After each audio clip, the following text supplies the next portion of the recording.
स्वागत है आपका विज्ञान वृक्ष पर, जो बीएससी के स्टूडेंट्स और एस्पायरिंग स्कॉलर्स के लिए ज्ञान और सफलता का एक अनोखा साथी है। हेलो फ्रेंड्स, स्वागत है आप सभी का विज्ञान वृक्ष के ऑनलाइन प्लेटफॉर्म पर। लास्ट लेक्चर तक हम मोनोहाइड्रिक अल्कोहल्स को डिस्कस कर रहे थे। एक बार मैं आपको रिमाइंड करा देता हूं कि हमने मोनोहाइड्रिक अल्कोहल्स में क्या क्या चीजें डिस्कस की थी भाई। अब देखो, अगर मैं आपके सामने मोनोहाइड्रिक अल्कोहल्स की बात करूं ना, तो मैंने आपसे बोला था कोई भी ऐसा अल्कोहल, कितनी ही लंबी इसमें कार्बन चेन क्यों ना हो, कितनी ही लंबी इसमें कार्बन चेन क्यों ना हो, बस इन मॉलिक्यूल की खास बात क्या होती है कि इनमें एक ही अपना क्या रहता है जी, हाइड्रोक्सिल ग्रुप होता है। तो इन्हें क्या बोलते हैं, मोनो का मतलब होता है यहाँ पे एक। तो मोनोहाइड्रिक अल्कोहल मतलब क्या होता है, जिनमें एक आपका हाइड्रोक्सिल ग्रुप रहा होगा। ओके, अब देखिए जी, हमने जब इनको स्टार्ट किया था ना, सबसे पहले तो हमने इनका क्लासिफिकेशन पढ़ा था, जहां पे हमने प्राइमरी, सेकेंडरी और टर्सरी अल्कोहल्स को डिस्कस किया था। टर्सरी अल्कोहल को डिस्कस किया था। इसके बाद हमने क्या डिस्कस किया था, इनकी प्रिपरेशन डिस्कस की थी। इनकी प्रिपरेशन डिस्कस की थी और उसके बाद हमने यहाँ पे डिस्कस किया था इनकी केमिकल प्रॉपर्टीज और physical properties, physical and chemical properties. और बाद में हमने इसके बाद यहाँ पे क्या डिस्कस किया था जी, इसके बाद हमने यहाँ पे डिस्कस किया था इनके टेस्ट। अगर आपको याद हो, Victor Meyer test, by means of oxidation, by action of copper और ल्यूकास टेस्ट। हमने 4 टेस्ट डिस्कस किए थे, जिसमें विक्टर मायर टेस्ट और ल्यूकास टेस्ट आपका क्या था जी, काफी इंपॉर्टेंट था। और लास्ट लेक्चर हमने डिस्कस किया था इनके इंटर कन्वर्जन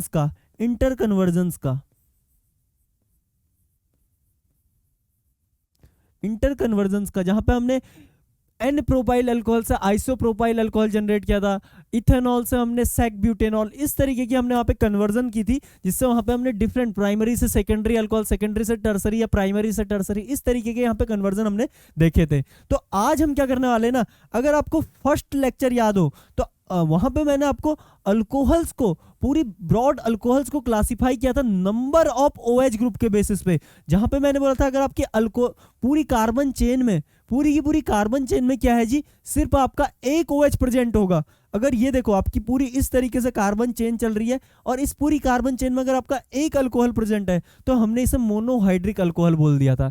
इसके अलावा हमने क्या बोला, अगर कोई भी कितनी ही लंबी कार्बन चेन हो, यहाँ पे इसमें सिर्फ आपके क्या है जी, 2 OH ग्रुप होंगे, 2 OH ग्रुप होंगे, वो भी क्या, 2 डिफरेंट कार्बन पे होने चाहिए, 2 डिफरेंट कार्बन पे होने चाहिए, 2 डिफरेंट कार्बन पे। तो इन्हें हमने डाइहाइड्रिक अल्कोहल बोल दिया था। इसी तरीके से अगर मान लो ये एक कार्बन छोड़ के भी तो हो सकता था यहाँ पे, तो इसको भी आप क्या बोलोगे जी, डाइहाइड्रिक अल्कोहल ही बोलोगे। अब देखो, इसको, इसके अलावा ये OH कहीं भी हो सकता है, यहाँ पे भी हो सकता है, तो इसे भी आप मोनोहाइड्रिक अल्कोहल बोलोगे। ये इसके बाद इसके नेक्स्ट कार्बन पे भी हो सकता है, मोनोहाइड्रिक अल्कोहल बोलोगे। बस ये ध्यान रखना है कि ये 2 के 2 OH ग्रुप आपके क्या जी, एक कार्बन पे यहाँ पे प्रेजेंट नहीं होने चाहिए, क्योंकि अगर एक कार्बन पे आपके 2 OH ग्रुप आते हैं ना, तो वहां पे क्या हो जाती है, आपकी डिहाइड्रेशन हो जाती है जी, डिहाइड्रेशन हो जाती है। वहां पे OH2O मॉलिक्यूल यहां से निकल जाता है, H2O मॉलिक्यूल यहां से निकल जाता है। एक बार देखिए कुछ इस तरीके से, OH,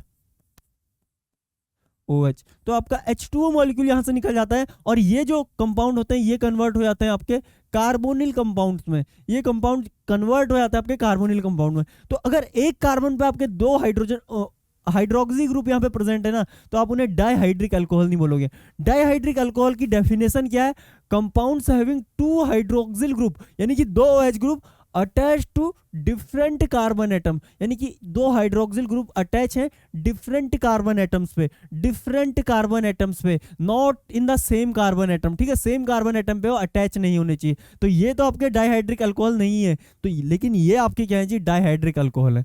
तो आज हम स्टार्ट करने जा रहे हैं डाइहाइड्रिक अल्कोहल्स को।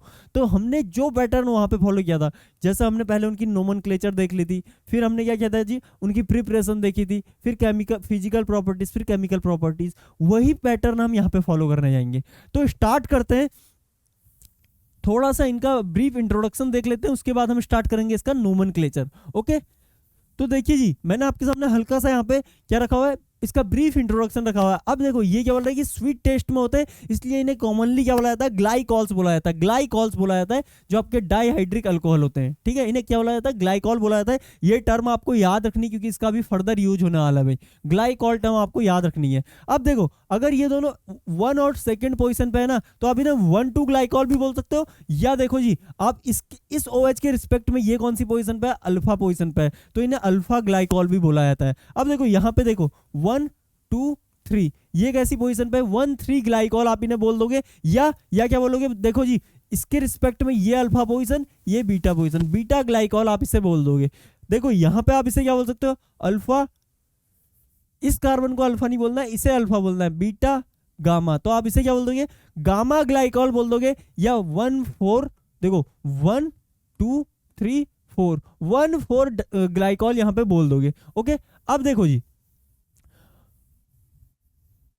देखो ये जो अल्फा ग्लाइकॉल होते हैं ना, इन्हें क्या बोला जाता है, विसिनल ग्लाइकॉल भी बोला जाता है। ये तो खैर काफी कॉमन टर्म होती है, जैसे कि यहाँ पे अगर एक ही कार्बन पे आपके 2 हेलोजन जुड़ जाते हैं तो इन्हें जेमिनल डाइहेलो कंपाउंड बोला जाता है। इसी तरीके से अगर आपके जस्ट एडजेसेंट कार्बन पे यहाँ पे जुड़ जाते हैं 2 एक्स कंपाउंड या 2 हेलोजन जुड़ते हैं, तो इन्हें क्या बोला जाता है जी, विसिनल हेलोजन बोला जाता है। तो उसी तरीके से यहाँ पे आपका क्या होता है, अगर एक कार्बन पे आपके 2 OH ग्रुप जुड़ जाए जो कि बिल्कुल भी स्टेबल नहीं होते हैं, और क्या दे देते हैं जी, आपका यहाँ पे करस्पॉन्डिंग कार्बोनिल कंपाउंड दे देते हैं। और इस तरीके के कंपाउंड्स को क्या अगर आप बोलना चाहो तो क्या बोल सकते हो जी, जेमिनल डायोल बोल सकते हो, लेकिन जेमिनल डायोल आपके स्टेबल नहीं होते हैं।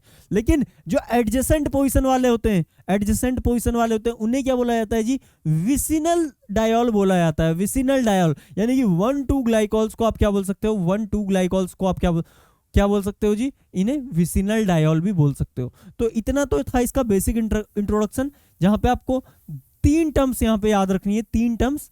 पहला क्या है कि इन्हें ग्लाइकॉल्स बोला जाता है, ग्लाइकॉल टर्म आपको याद होनी चाहिए। उसके अलावा आपको डेफिनेशन पता होनी चाहिए कि डाइहाइड्रोक्सी अल्कोहल होते क्या है, डाइहाइड्रोक्सिल अल्कोहल होते क्या है, ठीक है, डाइहाइड्रिक अल्कोहल होते क्या है। ये क्या होते हैं कि आपके मॉलिक्यूल में 2 आपके OH ग्रुप प्रेजेंट होने चाहिए, वो भी क्या होने चाहिए, 2 डिफरेंट कार्बन से अटैच होने चाहिए, ठीक है, 2 OH ग्रुप होने चाहिए और वो डिफरेंट कार्बन से अटैच होने चाहिए। तो उन्हें क्या बोलोगे आप, डाइहाइड्रिक अल्कोहल बोलोगे। अगर वो सेम कार्बन से अटैच है ना, या उसे क्या बोल सकते हैं, जेमिनल अगर डायोल है तो वो स्टेबल नहीं होगा, और उसे आप डाइहाइड्रिक अल्कोहल नहीं बोलोगे, क्योंकि वो रैपिडली किस में कन्वर्ट होता है, वाटर मॉलिक्यूल लूज करके आपका करस्पॉन्डिंग कार्बोनिल कंपाउंड में कन्वर्ट हो जाता है। और एक आपको याद रखना है, विसिनल डायोल। विसिनल डायोल क्या था, जब 2 एडजेसेंट सेंटर पे आपका क्या रहता है जी, OH ग्रुप प्रेजेंट रहता है, तो आप इन्हें क्या बोलते हो, विसिनल डायोल बोलते हो, ठीक है। अब चलते हैं नोमेनक्लेचर की ओर को। तो देखो जी, जैसा कि हमने वहां पे देखा था, वहां पे तो हमने 3 तरीके के नोमेनक्लेचर देखे थे, अगर आपको याद हो तो, कॉमन नोमेनक्लेचर, कार्बिनॉल नोमेनक्लेचर, और उसके बाद हमने देखा था IUPAC नोमेनक्लेचर। तो हम ये 3 नोमेनक्लेचर क्यों लाए थे, क्योंकि कॉमन नोमेनक्लेचर पहले आया था, और ये कॉमनली कुछ टर्म्स ऐसे हैं आज के टाइम पे जो कॉमन नोमेनक्लेचर के चले आ रहे हैं। लेकिन इन कॉमन नोमेनक्लेचर के बेसिस पे एक तो चीजें काफी याद रखनी थी, और हम इतने इजीली क्या नहीं कर सकते थे भाई, नेमिंग नहीं कर सकते थे। कार्बिनॉल नोमेनक्लेचर ज़्यादा इंपॉर्टेंट था नहीं, क्योंकि अगेन उसमें क्या थी, लिमिटेशन सेम टाइप की थी जो हमारे कॉमन नोमेनक्लेचर में थी। लेकिन IUPAC नोमेनक्लेचर क्या था, काफ़ी एडवांस और काफ़ी सिंपल था नेमिंग करने के लिए। तो हम क्या करेंगे, सेम पैटर्न फॉलो करेंगे, लेकिन यहाँ पे कार्बिनॉल नोमेनक्लेचर नाम की कोई चीज़ नहीं होती, यहाँ पे कॉमन नेमिंग और IUPAC नेमिंग होती है, ठीक है। तो स्टार्ट करते हैं कॉमन नेमिंग से। तो देखो भाई, आपको ये याद रखना है कि इस फ्रेगमेंट को आप क्या बोलते हो, इस फ्रेगमेंट को क्या बोलोगे आप, इसे बोलोगे आप इथिलीन बोलोगे। क्या बोलोगे जी, इथिलीन। अगर आपको याद हो कि जैसे कि हम क्या करते हैं, CH4 को क्या बोलते हैं जी, मीथेन बोलते हैं, मीथेन। ओके, इसमें से एक कार्बन अगर आप कम कर दो तो इसे क्या बोला जाता है जी, मिथाइल बोला जाता है। क्या बोला जाता है, इसे मिथाइल बोला जाता है। और इसी तरीके से अगर आप यहां से 2 हाइड्रोजन कम कर दो, 2 हाइड्रोजन कम कर दो, यानी कि CH2 ग्रुप को क्या बोला जाता है, मिथलीन बोला जाता है जी, मिथलीन, ठीक है, मिथलीन बोला जाता है। तो इसी तरीके से आपका क्या है यहाँ पे, CH3, आप इसे क्या बोलोगे जी, इथेन बोलते हो, ये तो आपको पता ही है। अगर आप यहां से एक हाइड्रोजन कम कर देते हो कुछ इस तरीके से, इसे क्या बोलते हो आप, इथाइल बोलते हो। तो इसे क्या बोलते हो जी, आप इथाइल बोलते हो। ये चीज आपको पता होनी चाहिए जी, इथाइल। और लास्ट में देखो, अगर आप इसे CH2, आप यहाँ से 2 हाइड्रोजन कम कर दो, एक वाले से एक वाले से, तो यहाँ पे इसे क्या बोलोगे आप, देखो यहाँ पे आपका कोई डबल बॉन्ड नहीं है, ठीक है, डबल बॉन्ड नहीं है, तो इस फ्रेगमेंट को आप क्या बोल दोगे, इस फ्रेगमेंट को क्या बोल दोगे जी आप, इस फ्रेगमेंट को आप बोल दोगे इथिलीन, इथिलीन, इथीन नहीं इथिलीन। ओके, तो इस तरीके से आपको नेमिंग पता होनी चाहिए। अब देखो जी, मैंने क्या बोला था कि इनको जर्नली क्या बोला जाता है, ग्लाइकॉल बोला जाता है, बस ये जो 1-2 वाले हैं ना, इनको ऐसे इस तरीके से आप ग्लाइकॉल बोल दोगे, ठीक है। अब देखो ये क्या है आपका, ये फ्रेगमेंट क्या है आपका, इथिलीन है, तो यहाँ पे इसे इथिलीन बोलो, और इथिलीन ग्लाइकॉल आपका ये इसका नेम हो जाएगा। अब देखो जी, ये क्या है अगेन, ये क्या है आपका इथिलीन फ्रेगमेंट दिख रहा है आपको, लेकिन यहाँ पे क्या है जी, आपका एक मिथाइल दिया हुआ है, और मिथाइल यानी कि ये ओवरऑल क्या हो गया आपका, प्रोपेन से जनरेट होने वाले, लेकिन प्रोपेन में आपके 2 हाइड्रोजन कम है, यानी कि प्रोपेन में आपके 2 हाइड्रोजन कम है, यानी कि प्रोपाइलीन आप इसे बोलोगे, और 1-2 को क्या बोल दोगे, यहाँ पे ग्लाइकॉल बोल दोगे, 1-2 को क्या बोलोगे जी, ग्लाइकॉल बोलोगे। अब देखो यहाँ पे ना आपको देखो, जब भी 1-2 डायोल की बात करें तो हमेशा आपको क्या यूज करना है, वहां पे ग्लाइकॉल लास्ट में यूज करना है, ग्लाइकॉल। देखो सबसे पहले आपको देखना है कि वो 1-2 डायोल वो डायोल है या नहीं, अगर डायोल होगा ना तो आप वहां पे ग्लाइकॉल यूज करोगे, डायोल्स के लिए ग्लाइकॉल यूज किया जाता है, इसीलिए मैंने आपको यहाँ पे बताया भी कि डायोल के लिए आपको क्या यूज करना है जी, ग्लाइकॉल टर्म यूज करना है, इन्हें ग्लाइकॉल कहा जाता है, क्योंकि इनकी स्वीट टेस्ट की वजह से इन्हें ग्लाइकॉल बोला जाता है, ठीक है। तो आपको कॉमन नेमिंग में सबके पीछे जब भी डायोल आ जाएगा ना तो वहां पे ग्लाइकॉल यूज करना है। अब देखो ये इसे क्या बोलोगे, इथिलीन ग्लाइकॉल, इसे क्या बोलोगे जी, यहाँ पे कितने आपके CH2 आ रहे हैं, आपके 3 CH2 आ रहे हैं, तो इसे क्या बोलोगे, ट्राईमिथिलीन। अभी बताया था ना, ये CH2 फ्रेगमेंट को क्या बोला जाता है, ट्राईमिथिलीन ग्लाइकॉल बोलोगे कॉमन नेमिंग में। इसको आप कॉमन नेमिंग में और क्या बोल सकते हो जी, इसे कॉमन नेमिंग में बोल सकते हो डाईमिथिलीन ग्लाइकॉल, क्या बोल सकते हो, डाईमिथिलीन ग्लाइकॉल, या इसी को क्या बोल सकते हो आप, इथिलीन ग्लाइकॉल, ठीक है। यहाँ पे आप प्रोपाइलिन ग्लाइकॉल नहीं बोल सकते, क्योंकि प्रोपाइलिन अलग तरीके से क्या होता है जी, इस तरीके से इस फ्रेगमेंट को आपके प्रोपाइलिन बोला जाता है। अगर आप इन सेंटर से निकाल दोगे ना, एक हाइड्रोजन यहाँ से और एक हाइड्रोजन यहाँ से, तो उससे आप प्रोपाइलिन नहीं बोलोगे भाई, उससे आप प्रोपाइलिन नहीं बोलोगे, ठीक है।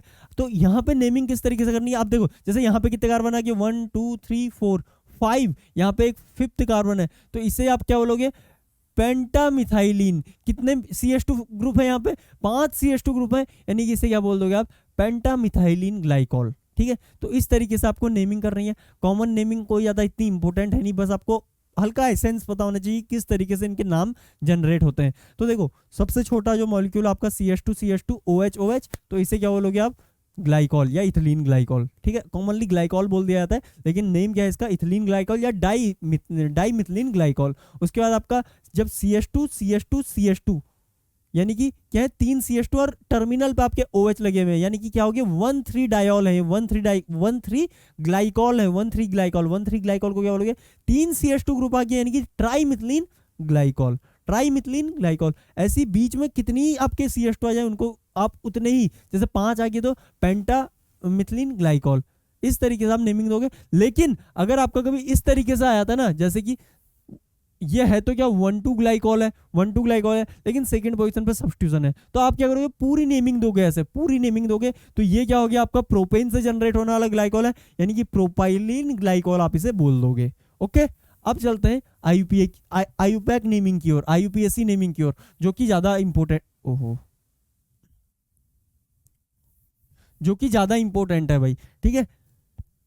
ये दी हुई है आपके IUPAC नेमिंग दी हुई है। IUPAC नोमेनक्लेचर काफी सिंपल है भाई, इसमें क्या करना है, 1 2 नेमिंग स्टार्ट करनी है टर्मिनल से। अब देखो ये क्या है, इथेन से जनरेट होने वाला मॉलिक्यूल है, 2 कार्बन के लिए हम क्या यूज करते हैं, इथेन, तो यहाँ पे आप क्या लिखोगे, इथेन 1,2 डायोल, क्योंकि ये 2 अल्कोहल ग्रुप है, तो इसे क्या बोल दोगे आप, इथेन 1,2 डायोल। उसके अलावा यहाँ पे देखो भाई 1 2 3, ये कितने कार्बन है, 3 कार्बन है, तो प्रोपेन 1,2 डायोल, ठीक है। यहाँ पे देखो 1 2 3, 3 कार्बन है, तो प्रोपेन 1,3 डायोल, ठीक है। वैसे ही यहाँ पे 1 2 3 4 5। अब देखो जी इसका नेम क्या हो जाएगा, 5 कार्बन है, पेंटेन 1,5 डायोल। अब देखो यहाँ पे मैं आपके लिए 2 एक्सरसाइज लेके आया हूँ, इनको कैसे करोगे जी आप। अब देखो कभी भी मैंने क्या बोला, टर्मिनल से नेमिंग स्टार्ट करनी, यानी कि देखो यहाँ से जब आप नेमिंग स्टार्ट करोगे 1 2 3 4, तो देखो यहाँ पे क्या है, 1 एक तो आपका 2 पे OH है और एक 3 पे OH है, और 2 पे एक CH3 लगा हुआ है, 3 पे एक CH3 लगा हुआ है, तो यानी कि 2, 3 डाई मिथाइल। अब देखो डाई मिथाइल के बाद यहां पे क्या है, कितने कार्बन है जी, देखो 1 2 3 4, यानी कि डाई मिथाइल ब्यूटेन, ब्यूटेन 2 4। अब देखो आपका 2 4 डायोल।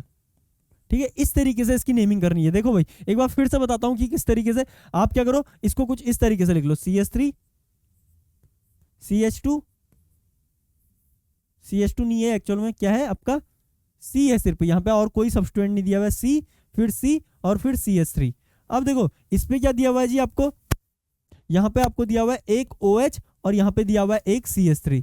ये देखो इस सेंटर को देखो भाई, एक OH दिया हुआ है, एक CH3 दिया हुआ है, ऐसे ही यहां पे एक CH3 दिया हुआ है, एक OH दिया हुआ है। तो आपको क्या करना है, टर्मिनल से इस तरीके से काउंटिंग करनी कि आपकी लॉन्गेस्ट चेन वहां पे आपको मिले, लॉन्गेस्ट चेन। अब देखो जी, जब आप यहाँ पे टर्मिनल से काउंटिंग करने जाओगे ना, देखो 1 2 3 4, तो लॉन्गेस्ट चेन ये मिली, भले ही आप इस डायरेक्शन में जाओ, भले ही आप काउंटिंग यहां से करो 1 2 3 4 1 2 3 4, अब कहीं से भी काउंटिंग कर लो, आपको यहाँ पे लॉन्गेस्ट चेन 4 कार्बन की मिलेगी। तो यहाँ पे पक्का ही आपका क्या आएगा, ब्यूटेन आएगा पहले तो। ठीक है, ब्यूटेन आपको पता होना चाहिए, इस तरीके से आप ब्यूटेन लिखोगे। अब देखो इस ब्यूटेन में सब्स्टिट्यूशन कहाँ पे है, 2 और 3 पे डाई मिथाइल है, 2 पे और 3 पे मैंने डाई मिथाइल लिख दिया। ठीक है, 2 3 डाई मिथाइल ब्यूटेन, और डायोल कहाँ पे आपका 2 और 3 पे ही आपका डायोल है, तो 2 और 3 पे आपका डायोल है, तो इसे 2 4 नहीं 2 3 कर लेंगे भाई, क्योंकि आपका डायोल भी देखो 3rd कार्बन पे आपका डायोल है।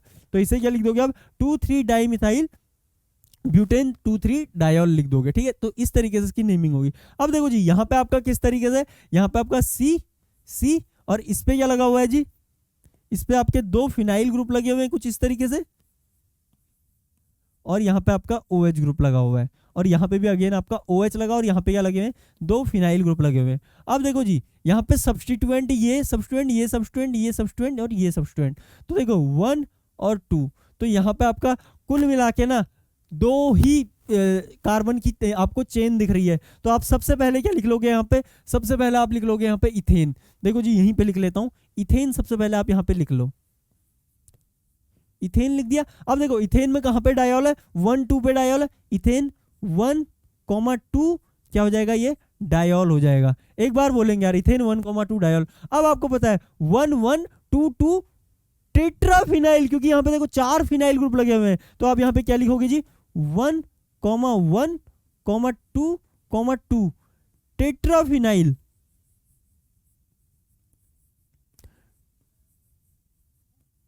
टेट्राफिनाइल। ओके, तो इस तरीके से 1 1 2 2 टेट्राफिनाइल इथेन 1 2 डायोल इसका क्या हो जाएगा, नेम हो जाएगा। एक बार आप इनको फिर से ट्राई कर लेंगे यार। ठीक है, तो कोई बड़ी बात नहीं है, जैसे हम 11 12th में करते आते हैं ना नेमिंग, बस वही फंडा है यहाँ पे, बस एक बार आपको रिकैपिचुलेट कराने की कोशिश की भाई मैंने। ठीक है, तो इस तरीके से सबसे पहले क्या करनी है, सबसे लॉन्गेस्ट चेन ढूंढ लेनी है, और लॉन्गेस्ट चेन में फिर जहाँ पे सब्स्टिट्यूएंट है उस तरीके से यहाँ पे पोजीशन लिख देनी है। और हमेशा डायोल को कहाँ पे लिखना है, लास्ट में यहाँ पे लिखना है भाई, लास्ट में यहाँ पे डायोल यूज करना है, क्योंकि यहाँ पे आपके 2 अल्कोहल है। आप सिर्फ ऑल लिख के यहाँ पे OL लिख के नहीं छोड़ेंगे, डायोल लिखेंगे पूरा।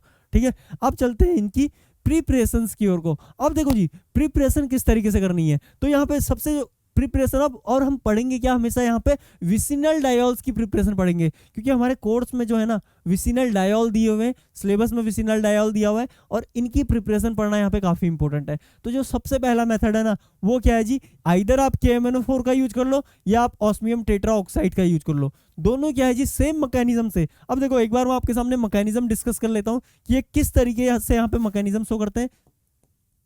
तो देखो जी आपका अल्कीन का बॉन्ड कुछ इस तरीके से प्रेजेंट होता है। ठीक है, अल्कीन क्या होती है, कुछ इस तरीके से प्रेजेंट रहती है, और आपका KMnO4 आपको पता ही है, MnO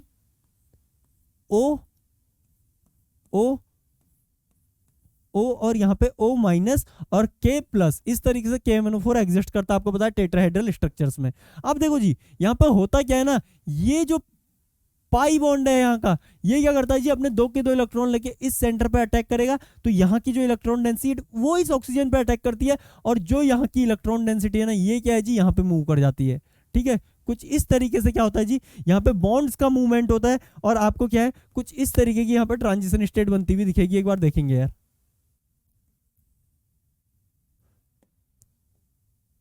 अब देखो जी यहाँ पे किस तरीके की ट्रांजिशन स्टेट बनती हुई दिख रही है आपको, एक 5 मेंबर की ट्रांजिशन स्टेट बनती हुई दिख रही होगी, क्योंकि आप देखिए जी ये सब स्टूडेंट सब एज इट इज है। यहाँ पे देखो इस कार्बन पे इस ऑक्सीजन ने अटैक किया है, तो ये लो मैंने कुछ इस तरीके से ये बना दिया। इस कार्बन ने क्या किया, देखो इस कार्बन ने क्या किया, इस ऑक्सीजन पर अटैक किया है, ये लो जी मैंने क्या किया, ये बना दिया। ठीक है, अब देखो ये ऑक्सीजन किससे कनेक्ट था, मैग्नीज से कनेक्ट था, और ये ऑक्सीजन भी किससे कनेक्ट था, मैग्नीज से कनेक्ट था। यहाँ पे आपका डबल बॉन्ड है O है, और यहाँ पे O माइनस K प्लस यहाँ पे इस तरीके से है भाई। ठीक है, इसके बाद यहाँ पे क्या किया इसने, हाइड्रोलिसिस कर दी है, यहाँ पे H2O ऐड कर दिया है। और H2O कभी भी ऐड करोगे ना तो हमेशा देखो जी इस तरीके से आपको H2O ऐड करना है। देखो इस तरीके से यहाँ पे क्लीव करना है O वाला बॉन्ड, यहाँ पे ऑक्सीजन के साथ आपको H जोड़ देना है वाटर का, और इसका OH Mn के साथ जोड़ देना है। यहाँ पे अगेन आपको OH यहाँ जोड़ देना है, H यहाँ जोड़ देना है। तो आपको क्या जनरेट होता हुआ दिख रहा है जी, यहाँ पे देखो यहाँ पे आपने OH और OH, अब देखो यहाँ पे आपने एक विसिनल डायोल क्रिएट कर लिया, विसिनल डायोल क्रिएट कर लिया। और यहाँ पे देखो जी आपका क्या है Mn, यहाँ पे आपका डबल बॉन्ड O, यहाँ पे O माइनस K प्लस, और ये देखो जी OH OH। कुल मिला के अगर आपसे मैं यहाँ पे ऑक्सीडेशन स्टेट पूछ लूँ ना मैग्नीज की, तो कितनी होगी भाई, एक बार बोलेंगे। देखो 2 यहाँ से, 3 यहाँ से, 4 यहाँ से, 5 यहाँ से, तो यहाँ पे कितनी आ रही इसकी ऑक्सीडेशन स्टेट, 5 इसकी ऑक्सीडेशन स्टेट यहाँ पे आ जाएगी। ठीक है, तो इस तरीके से आपका एक कंपाउंड ये जनरेट होता है। हालांकि हमारा इंटरेस्ट ज्यादा इंटरेस्ट का कंपाउंड कौन सा है जी, ये अल्कोहल हमारा क्या है यहाँ पे,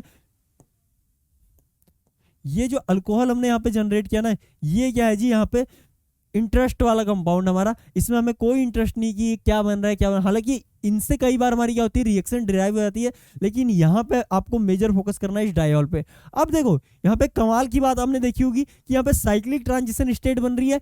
तो ये जो दो आपकी अल्कोहल रही होंगी ना, ये जो दो आपके OH आ रहे होंगे, इनकी स्टीरियो भी पक्का सेम रही होगी। एक बार बोलेंगे यार, क्योंकि यहाँ पे क्या हो रहा है, एक साइक्लिक ट्रांजिशन स्टेट बन रही है, वो भी कैसे, कंसर्टेड मैनर में बन रही है। और कंसर्टेड मैनर में कभी भी आपकी साइक्लिक ट्रांजिशन स्टेट बनेंगी ना, तो वहां पे क्या होगा, देखो अगर आपकी अल्कीन कुछ इस प्लेन में है, तो ये 2 के 2 O क्या है जी, ऊपर की ओर लगे होंगे, या फिर 2 के 2 O नीचे की ओर लगे होंगे। ऐसा नहीं होगा कि एक O ऊपर की ओर लगाया और एक O नीचे की ओर लगाया, ऐसा पॉसिबल नहीं है भाई। तो देखो जब भी 2 के 2 ऊपर की ओर लगे, यानी कि एक दूसरे के कैसे हैं जी, सिस हैं, या नीचे की ओर लगे हुए 2 के 2 OH, तो ये क्या है जी, एक दूसरे के सिन है या सिस है। तो इसीलिए इन्हें क्या बोला जाता है, सिन एडिशन बोल दिया जाता है। क्या बोला जाता है जी, सिन एडिशन बोल दिया जाता है। एक बार देखेंगे यार, यहाँ पे मैंने सब कुछ लिखा हुआ है आपके लिए।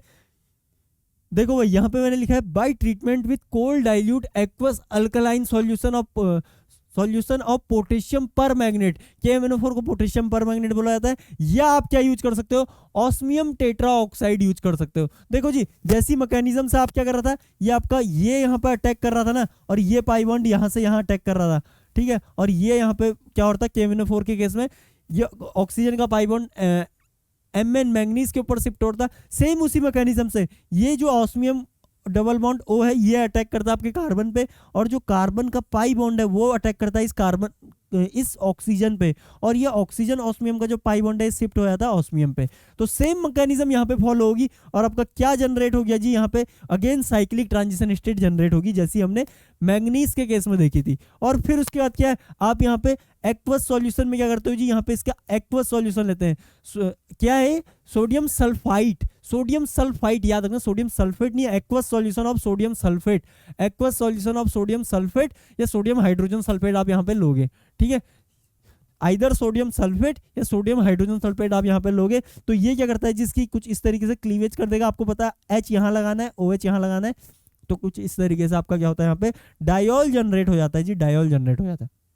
तो ये क्या थी, आपकी पहली सिंथेसिस थी। तो यहाँ पे अगर हमसे कभी कोई पूछेगा ना कि आप अल्कोहल से अल्कीन से डायोल कैसे बनाओगे, या अल्कोहल से, अगर मैं आपसे बोल दूं जी कुछ इस तरीके से, देखो आपको कुछ इस तरीके से, एक अगर मैं आपके सामने क्वेश्चन रख दूं कुछ इस तरीके से,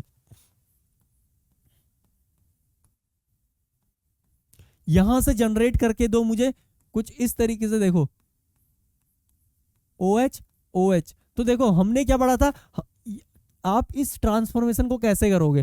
तो हमने क्या पढ़ा था जी, जैसे ही आप क्या डालते हो, H2SO4 डालते हो ना किसी भी अल्कोहल में, तो उसका क्या हो जाता है जी, डिहाइड्रेशन हो जाता है, और वहां पे अल्कीन फॉर्म हो जाती है, अल्कीन आपकी फॉर्म हो जाती है। और अल्कीन से अभी अभी हमने सीखा, आप ये कैसे बनाओगे जी, ये आप बनाओगे OSO4 या और किसका यूज कर सकते हो, KMnO4 का। ठीक है, इन दोनों का अगर आप यूज करोगे तो यहाँ पे डायोल आपका फॉर्म हो जाएगा। ये आप चीजें अब आपको क्लियर होगी कि किस तरीके से आप मोनोहाइड्रिक अल्कोहल से डाइहाइड्रिक अल्कोहल बना सकते हो। तो एक तरीका क्या था आपका, ऑस्मियम टेट्राऑक्साइड या KMnO4 का यूज करके यहाँ पे अल्कीन का क्या कर दो जी, अल्कीन से आप क्या जनरेट कर सकते हो, इस तरीके के सिस डायोल या सिन डायोल फॉर्म कर सकते हो। अभी बताता हूं जी इसका मतलब क्या है। ठीक है, अब देखो भाई, ये मैंने आपके सामने एक एग्जांपल रखा। देखो साइक्लिक सिस्टम में जैसे आप यहाँ पे क्या करोगे जी, इसका KMnO4 के साथ डायोल फॉर्म करोगे तो देखो ये डायोल यहाँ पे कुछ इस तरीके से फॉर्म हो सकता है। देखो जी, एक तो आपका OH ऊपर की ओर हो सकता है और आपका क्या हो सकता है, OH नीचे की ओर हो सकता है। ठीक है, एक आपका क्या हो सकता है जी, ये वाला OH आपका नीचे की ओर हो सकता है और ये वाला OH आपका ऊपर की ओर हो सकता है। इसके अलावा देखो जी, यहाँ पे क्या हो सकता है, ये दो के दो OH क्या हो सकते हैं जी, ऊपर की ओर हो सकते हैं कुछ इस तरीके से, और क्या हो सकते हैं, ये दो के दो OH क्या हो सकते हैं जी, नीचे की ओर हो सकते हैं कुछ इस तरीके से, डैश वाली स्टीरियो पे हो सकते हैं कुछ इस तरीके से। ठीक है, कुछ इस तरीके से नीचे की ओर हो सकते हैं। तो देखो यहाँ पे एक तो रिंग के ऊपर की ओर निकला है OH और एक रिंग के नीचे की ओर निकला है OH, तो इनको क्या बोला जाता है, एंटी डायोल, क्योंकि ये क्या है, एक ऊपर एक नीचे, यानी कि एंटी हो रहे हैं एक दूसरे के, अपोजिट हो रहे हैं एक दूसरे के, तो ये इनको क्या बोला जाएगा, एंटी डायोल। ये क्या है आपका, एंटी है। ठीक है, ये क्या है अगेन आपका एंटी है जी, एंटी है। ठीक है, अब देखो इन दोनों में देखो एक OH ऊपर को और दूसरा OH भी कहाँ है जी, ऊपर की ओर। अगर आपके दो के दो OH सेम स्टीरियो में ना, तो ये क्या है, एक दूसरे के सिस हो रहे हैं, सिस बॉन्ड की तरह आ रहे हैं, एक ऊपर को था दूसरा भी ऊपर को है, एक दूसरे के सामने खड़े हो गए, तो इनको क्या बोला जाता है, सिस बॉन्ड, या सिंगल बॉन्ड के केस में इन्हें बोल दिया जाता है सिन डायोल। क्या बोला जाता है जी, सिन डायोल बोल दिया जाता है। उसी तरीके से ये क्या है, ये भी दोनों नीचे की ओर आ गए, यानी कि एक दूसरे के सामने आ गए दो के दो OH अगर एक दूसरे के सामने आ गए ना आपके, तो इनको भी अगेन आप क्या बोल दोगे, सिन डायोल बोल दोगे। और अभी मैंने आपको बताया था कि यहाँ पे जब KMnO4 के साथ ट्रांजिशन स्टेट बनाएगा ना, तो देखो कंसर्टेड मैनर में जब भी आपकी ट्रांजिशन स्टेट बनेगी तो वहां पे आपके हमेशा क्या होंगे, सिन डायोल, यानी कि ये क्या होंगे, आइदर ऊपर की ओर होंगे, देखो ये भी यहाँ पे फॉर्म होगा और ये भी यहाँ पे फॉर्म होगा। ठीक है, ये दोनों क्या होंगे, इक्वल अमाउंट में यहाँ पे फॉर्म होकर आपको इस तरीके से दिख जाएंगे। तो एक एग्जांपल तो क्या था जी, ये रहा। अगर आपसे मैं दूसरे एग्जांपल में बोलूँ ना, आपने क्या लिया, यहाँ पे दो रिंग यहाँ पे फ्यूज लिया और यहाँ पे डबल बॉन्ड ले लिया। अब इसमें आपने KMnO4 या इसके अलावा आप क्या ले सकते हो, ऑस्मियम टेट्राऑक्साइड ले लिया। तो यहाँ पे आपके जो दो के दो डबल बॉन्ड, जो दो के दो आपके क्या आएंगे, OH आएंगे ना, वो आइदर क्या हो सकते हैं, दो के दो ऊपर की ओर हो सकते हैं, या क्या हो सकते हैं जी, ये दो के दो क्या हो सकते हैं, यहाँ पे डैश वाली स्टीरियो में आ सकते हैं। एक बार बोलेंगे यार, ये दोनों या फिर क्या हो सकते हैं, ऊपर की ओर हो सकते हैं, या दोनों क्या हो सकते हैं, नीचे की ओर हो सकते हैं, या दो के दो लेकिन क्या होंगे, सिन होंगे, ये आपको याद रखना है।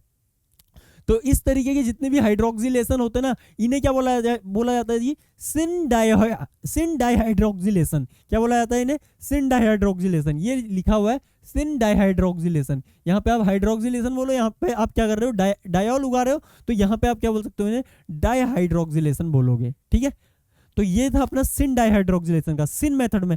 अब अगर मैं आपसे बोलूं कि मुझे सिन नहीं बनाना जी, मेरे को तो ये एंटी वाले चाहिए, तो आप क्या करोगे यहाँ पे, तो आपने एक फंक्शनैलिटी का नाम सुना होगा, इपोक्साइड। इपोक्साइड क्या होते हैं पहले तो आपको ये पता होना चाहिए। अब देखो जी, अगर मैं आपसे बोलूं ना इपोक्साइड क्या होते हैं, सबसे पहले तो देखो, कभी भी कोई कार्बन कार्बन ऐसे डबल बॉन्ड होता है ना, तो डबल बॉन्ड को हटा के आप यहाँ पे क्या कर सकते हो, कुछ इस तरीके से एक ट्राइंगल बना सकते हो, एक CH2 ग्रुप यहाँ पे ऐड कर सकते हो, तो इन्हें बोला जाता है साइक्लोप्रोपेन। और जब आप इस CH2 ग्रुप को हटा के, क्योंकि CH2 का देखो जी, CH2 का आपको वैलेंसी कितनी होती हुई नजर आएगी, 8 होती हुई नजर आएगी, और उसी तरीके से आप अगर यहाँ पे ऑक्सीजन ऐड कर दो ना, ऑक्सीजन ऐड कर दो, तो यहाँ पे इसकी वैलेंसी भी अगेन यहाँ पे 8 होती हुई नजर आ रही होगी आपको। या अगर आप CH2 फ्रेगमेंट को देखोगे तो इसकी वैलेंसी आपको कितनी 6 होती हुई नजर आएगी, और अगर आप नेसेंट ऑक्सीजन को देखोगे तो इसकी वैलेंसी भी 6 होती हुई आपको नजर आएगी। तो यहाँ पे आप कोई भी एटम ऐड कर सकते हो जिसकी वैलेंसी 6 हो। ठीक है, तो आप उस बेसिस पे यहाँ पे करते हो जी, अलग अलग एटम ऐड कर सकते हो, उस बेसिस पे अलग अलग फंक्शनैलिटी आ जाती है। तो जब आप ऑक्सीजन इस तरीके से 3 मेंबर की रिंग में ऑक्सीजन को फंसा लेते हो ना, तो इन्हें क्या बोला जाता है जी, इपॉक्साइड बोला जाता है। अब देखो, ये कार्बन क्या है आपका, sp3 सेंटर है, और देखो sp3 का अपना बॉन्ड एंगल कितना होता है जी, 109 डिग्री होता है। कितना होता है, 109 डिग्री। लेकिन आपको पता है कि एक ट्रायंगल में मैक्स आप यहाँ पे कितना एंगल एक्वायर कर सकते हो, यहाँ पे जो एंगल रहेगा ना नियरली, वो कितना रहेगा जी, 60 डिग्री के अप्रोक्स रहा होगा, या 60 से थोड़ा ज्यादा या 60 से थोड़ा कम रहा होगा। लेकिन ये 109 से क्या होगा, काफी दूर होगा, काफी दूर होगा। तो यहां से मैं बोल सकता हूं कि जो ये बॉन्ड होंगे ना आपके, ये जो बॉन्ड रहे होंगे, ये काफी स्ट्रेंड बॉन्ड रहे होंगे। और अगर स्ट्रेंड बॉन्ड रहे होंगे ना, तो इन पे क्या करे, कोई भी न्यूक्लियोफाइल आके यहाँ पे अटैक कर दे, खड़क से क्या हो जाएंगे, खुल जाएंगे, ओपन हो जाएगी ये रिंग। तो ये क्या रहते हैं, न्यूक्लियोफाइल के अटैक के लिए काफी ससेप्टिबल रहते हैं। इन पे कोई भी न्यूक्लियोफाइल आके क्या कर सकता है, अटैक कर सकता है। न्यूक्लियोफाइल जैसे ही अटैक करेगा, ये रिंग क्या हो जाएंगी, खुल जाएंगी। अब देखो जी, इसी चीज का फायदा क्या करते हैं, हम यहाँ पे उठाते हैं। तो यहाँ पे देखो कुछ इस तरीके से क्या लिया, साइक्लोहेक्सेन रिंग का हमने इपॉक्साइड ले लिया, और जैसे ही इसके साथ H+ को ट्रीट किया ना, तो ऑक्सीजन के पास लोन पेयर है, ऑक्सीजन क्या करता है जी, इसे पकड़ लेता है और यहाँ पे आपका ऑक्सोनियम आयन बना लेता है। तो इसीलिए मैं बोलता हूँ कि ऑक्सोनियम आयन आपका क्या है जी, इंपॉर्टेंट है, इसकी प्रॉपर्टीज को ध्यान रखिएगा। अब देखिए, जैसे ही ऑक्सोनियम आयन बनता है ना, तो ऑक्सीजन के पास क्या आ जाएगा जी, पॉजिटिव चार्ज, और जैसे ही पॉजिटिव चार्ज आएगा, ये क्या करेगा, अपना -I इफेक्ट बढ़ाएगा, और यहाँ पे डेल्टा पॉजिटिव क्या करेगा, इस सेंटर पे डेल्टा पॉजिटिव बढ़ा देगा। और जैसे ही डेल्टा पॉजिटिव बढ़ेंगे ना, आपका वाटर मॉलिक्यूल तो पड़ा ही है, ऊपर से ये बॉन्ड कैसा है जी, ये स्ट्रेंड बॉन्ड है, क्योंकि 3 मेंबर की रिंग में आपका क्या है, 3 मेंबर की रिंग है, और यहाँ पे sp3 सेंटर है। तो ये स्ट्रेंड बॉन्ड होने की वजह से यहाँ पे वाटर क्या करता है, अटैक करता है, और ये बॉन्ड खुल जाता है।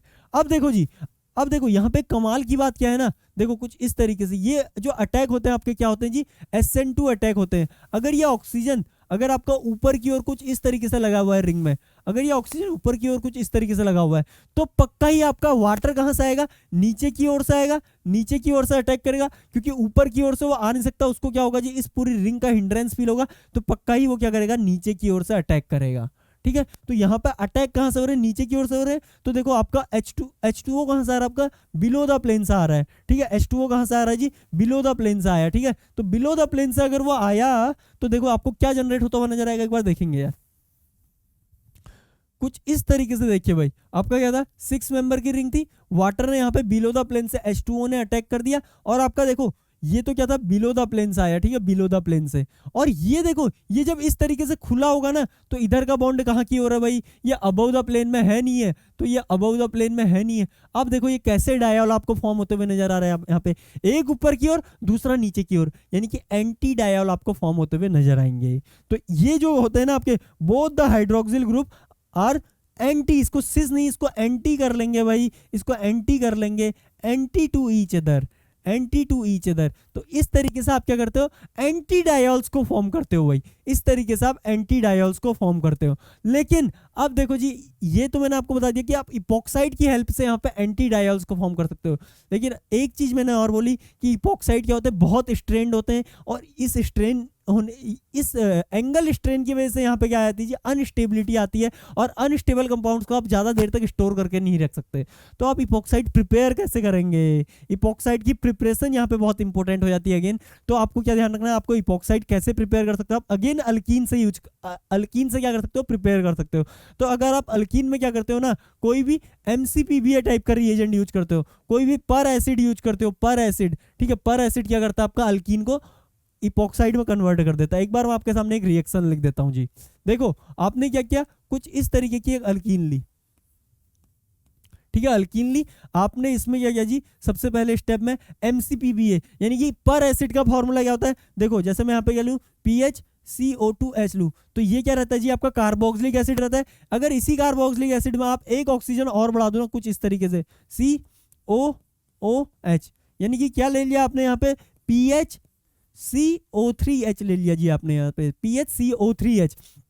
तो जैसे ही एक ओ और बढ़ जाता है ना कार्बोक्सिलिक एसिड में, उन्हीं को क्या बोला जाता है जी, पर एसिड बोला जाता है। तो ये क्या हो गया आपका, ये आपका बेंजोइक एसिड था पहले, अगर यहाँ पे एक ही H होता तो ये क्या था, बेंजोइक एसिड था। लेकिन अगर आप जैसे ही यहाँ पे क्या बढ़ा दोगे, एक OH बढ़ा दोगे ना, तो इसे क्या बोला जाएगा, पर बेंजोइक एसिड बोला जाता है। और पर बेंजोइक एसिड क्या करता है ना, अपना एक O यहाँ पे क्या करता है, इस अल्कीन बॉन्ड पे कुछ इस तरीके से लीव कर देता है। बाकी पूरे मॉलिक्यूल को एज इट इज छोड़ दो, बाकी पूरा मॉलिक्यूल एज इट इज रहेगा आपका, R और यहाँ पे H, ठीक है। तो ये ऑक्सीजन मॉलिक्यूल यहाँ पे शिफ्ट हो जाता है और ये क्या करता है जी, यहाँ पे अटैक करता है, बाकी इसको यहाँ शिफ्ट कर लो।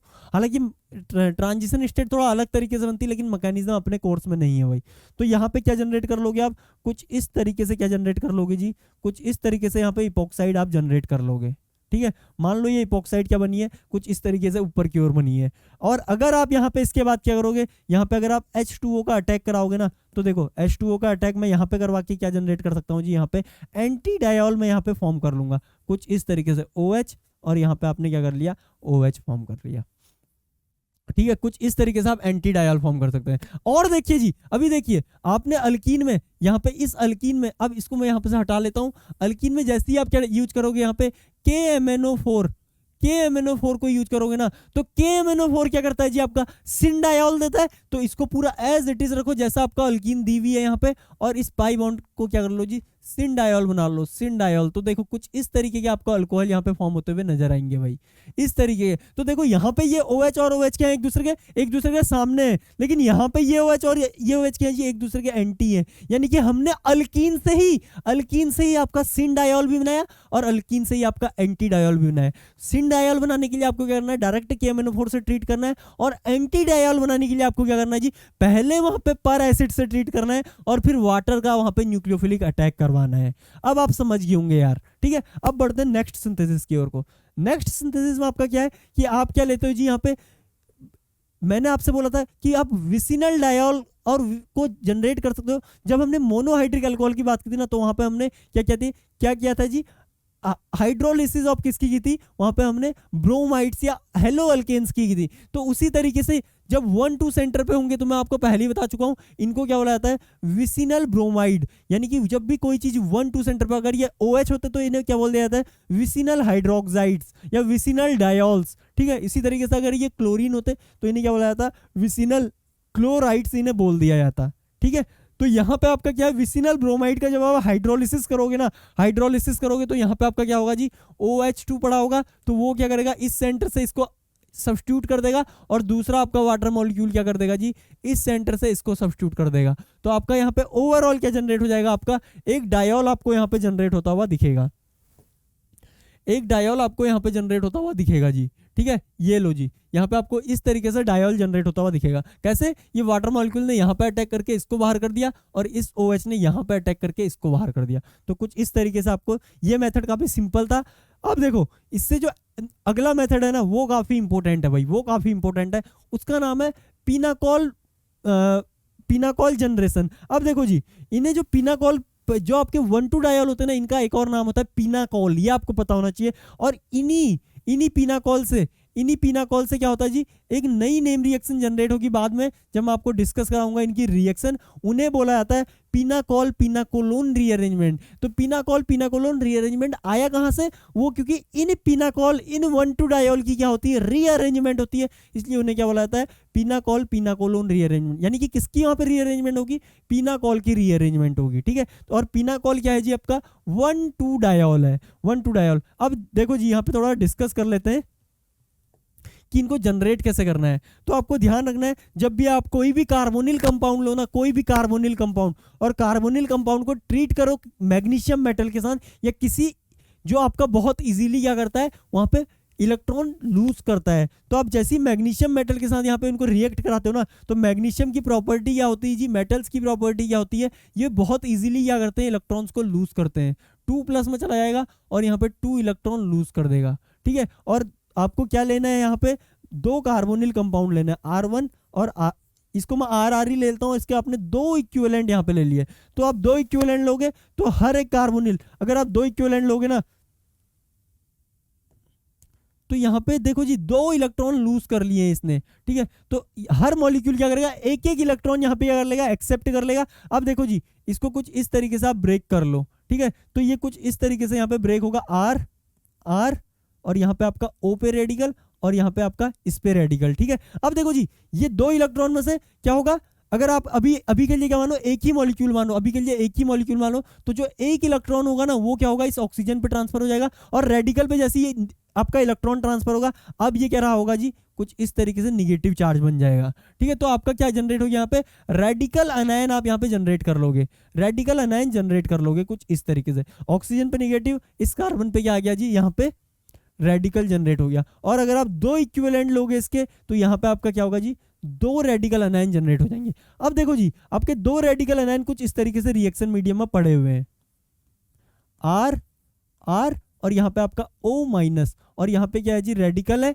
और यहाँ पे अगेन आपका क्या है, आर आर, और यहाँ पे आपका क्या है जी, O माइनस। अब देखो यहाँ पे आपका अगेन क्या है, रेडिकल है, और रिएक्शन मीडियम में आपका सिर्फ ये दो अल्कोक्साइड के माइनस यानी कि अल्कोक्साइड आयन नहीं पड़े होंगे, वहाँ पे एक मैग्नीशियम 2+ भी पड़ा है। तो ये मैग्नीशियम 2+ क्या करेगा जी, यहाँ पे मैग्नीशियम 2+ इनके साथ क्या करेगा, इस तरीके से बॉन्ड बना लेगा, क्योंकि एक एक माइनस है तो मैग्नीशियम 2+ के साथ बॉन्ड बनाएंगे, और उसके बाद ये रेडिकल क्या करते हैं जी, कुछ इस तरीके से कपल कर लेंगे। अब आपको पता है कि यहाँ पे क्या जनरेट हो गया है, यहाँ पे आपका कुछ इस तरीके से देखो, आर आर और यहाँ पे आर और आर, ये, और उसके अलावा यहाँ पे ओ, यहाँ पे ओ, यहाँ पे आपका Mg।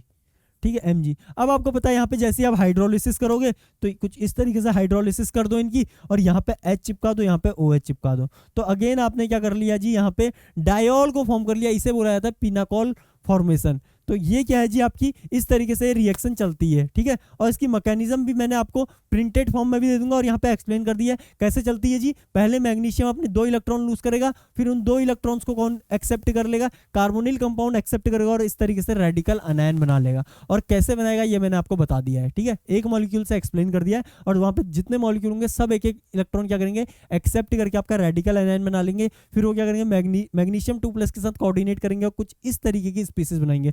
उसके बाद जो यहाँ पर रेडिकल पड़े होंगे वो क्या करेंगे जी, एक दूसरे के साथ कपल कर लेंगे, कपल करके यहाँ पे सिंगल बॉन्ड फॉर्म हो जाएगा आपका, और इस तरीके से इसे क्या बोला जाता है, कपलिंग रिएक्शन भी बोला जाता है। क्या बोला जाता है जी, coupling, magnesium catalysed coupling reaction बोला जाता है पिनाकोल फॉर्मेशन को। अब देखो जी, आप इन्हीं रिएक्शंस को क्या कर सकते हो ना, यहाँ पे फोटो कैटालाइज्ड तरीके से फोटोकेमिकली यहाँ पे कैटालाइज कर सकते हो। ठीक है, यहाँ पे अगेन आपने क्या लिया है, बेंजोफिनोन आपने यहाँ पे लिया, बेंजीन CO बेंजीन। ठीक है, और उसको हीट की प्रेजेंस में, इसका काम क्या है जी, यहाँ पे हाइड्रोलिसिस का, अल्कोहल से भी आप क्या कर सकते हो, यहाँ पे फर्दर हाइड्रोलिसिस करवा सकते हो। अब देखो यहाँ पे आपका क्या जनरेट हुआ है, देखो जो आपने क्या लिया था, ये यहाँ पे क्या लिया हुआ था, कीटोन लिया हुआ था, इसका OH यहाँ पे आ गया, और 2 R ग्रुप क्या है जी, ये रहे, सेम ऊपर वाली मैकेनिज्म से, सेम ऊपर वाली मैकेनिज्म से। इस पे क्या थे, 2 मिथाइल ग्रुप थे इस कार्बन पे, तो इस कार्बन पे यहाँ पे क्या है जी, 2 मिथाइल ग्रुप है। सेम उस तरीके से इस पे क्या है, 2 फिनाइल ग्रुप है, तो यहाँ पे आपके 2 के 2 फिनाइल ग्रुप ये रहे, और क्या थे, ये आपस में कपल कर रहे थे दूसरे वाले के साथ, तो ये लो जी आपका कपलिंग प्रोडक्ट ये रहा। इस तरीके से रिएक्शन चलती है, आपको इस पे मेजर फोकस करना है जी, ये बहुत ज़्यादा इंपॉर्टेंट थी। एक ऑस्मियम टेट्राऑक्साइड वाली, एक आपकी कौन सी है, ऑस्मियम टेट्राऑक्साइड वाली या KMnO4 वाली, वो इंपॉर्टेंट है। इपोक्साइड वाली इंपॉर्टेंट है। आपका विसिनल डायोल वाली ज़्यादा इंपॉर्टेंट नहीं है। उसके बाद आपकी कौन सी इंपॉर्टेंट है जी, उसके बाद आपकी पिनाकोल फॉर्मेशन बहुत ज़्यादा इंपॉर्टेंट है, वाया मैग्नीशियम मेटल के थ्रू। अब देखो जी, यहाँ पे मैंने आपको मैकेनिज्म समझाइए कि मैग्नीशियम सबसे पहले स्टेप में क्या करेगा, 2 इलेक्ट्रॉन लूज करेगा, इन 2 इलेक्ट्रॉन को एक्सेप्ट कर लेगा आपका एल्डिहाइड या कार्बोनिल कंपाउंड वहाँ पे जो भी प्रेजेंट होगा। ठीक है, फिर उसके बाद क्या होगा, रेडिकल अनायन जनरेट हो जाएगा, रेडिकल अनायन जनरेट हो जाएगा, और ये रेडिकल अनायन क्या कर जाएगा, कपल कर जाएगा, और यहाँ पे कुछ इस तरीके का कार्बन कार्बन बॉन्ड फॉर्म हो जाएगा। और उसके बाद आप क्या करोगे, हाइड्रोलिसिस करोगे, तो आपको हमेशा पता है O पे हमेशा H चिपकाना, और मेटल पे हमेशा OH चिपकाना है, O पे हमेशा H चिपकाना, और इस पे क्या चिपकाना है, OH चिपकाना है। ठीक है, इस तरीके से आप क्या करोगे, यहाँ पे प्रोडक्ट अपना फॉर्म कर लोगे। अब देखो जी, यहाँ पे आपको पता होना चाहिए कि जो आपके 1,2 डाइकीटो सब्सटेंस होते हैं, 1,2 डाइकीटो सब्सटेंस होते हैं, अगर आप इन पे ग्रिग्नार्ड रिएजेंट का अटैक कर दो ना, ये आपका लास्ट मेथड है, और ये काफ़ी सिंप्लीफाइड मेथड है। और आपको ये भी पता होना चाहिए कि आप 1,2 डाइकीटो सब्सटेंस बनाते कैसे हो जी। आप 1,2 डाइकीटो सब्सटेंस बनाते हो तो रिएजेंट पता होने चाहिए आपको। ठीक है, तो आप इसको किससे फॉर्म कर सकते हो जी, कुछ इस तरीके से R1, अगर आपका कुछ इस तरीके का यहाँ पे सिस्टम है, और आपको यहाँ से ये बनाना है, क्योंकि कीटोन बनाने तो सबको आते हैं, कीटोन की सिंथेसिस काफ़ी सिंपल रहती है जी। आप क्या कर सकते हो, अल्काइल लिथियम जो होते हैं उनका यूज करके कार्बोक्सिलिक आयन में, कार्बोक्सिलेट आयन पे उनका अटैक करा के क्या बना सकते हो, कीटोन बना सकते हो इस तरीके के। और कीटोन के बाद यही जब बनाना है तो यहाँ पे सेलेनियम ऑक्साइड डाल दो, तो इसे बोला जाता है रिले रिएक्शन। ये क्या करता है जी, कार्बोनिल के नेक्स्ट पोजीशन पे अगेन क्या उगा देता है, कार्बोनिल उगा देता है। ठीक है, कार्बोनिल जनरेट कर देता है जी यहाँ पे। तो यहाँ पे क्या होगा, जब आप इस तरीके से सेलेनियम ऑक्साइड डालोगे, यहाँ पे रेले रिएक्शन होगी और रिले रिएक्शन में क्या होगा, यहाँ पे 1,2 डाइकीटो कंपाउंड आपके जनरेट हो जाएंगे। अब देखो 1,2 डाइकीटो कंपाउंड में जब आप कुछ इस तरीके से मैग्नीशियम ग्रिग्नार्ड रिएजेंट डालोगे ना, जिन्हें अल्काइल मैग्नीशियम हलाइड बोला जाता है, तो आपको पता है कि यहाँ पे मैग्नीशियम पे क्या रहता है, पॉजिटिव चार्ज रहता है, और मेटल हमेशा क्या रखते हैं जी, अपने पास पॉजिटिव चार्ज रखते हैं। यहाँ पे भी देखिए मैग्नीशियम ने क्या जनरेट किया, Mg2+। तो मैग्नीशियम हमेशा अपने पास क्या रखते हैं, मतलब मेटल्स, सिर्फ मैग्नीशियम नहीं, कोई सा भी मेटल वो हमेशा अपने पास क्या रखेगा, निगेटिव चार्ज रखेगा। अगर ये मेटल अपने पास क्या रखेगा, हमेशा पॉजिटिव चार्ज रखेगा। अगर ये पॉजिटिव है तो इससे जनरेट होने वाला जो दूसरी यहाँ पे स्पीसीज है वो क्या होगी जी, यहाँ पे वो क्या रही होगी, वो निगेटिवली चार्ज रही होगी।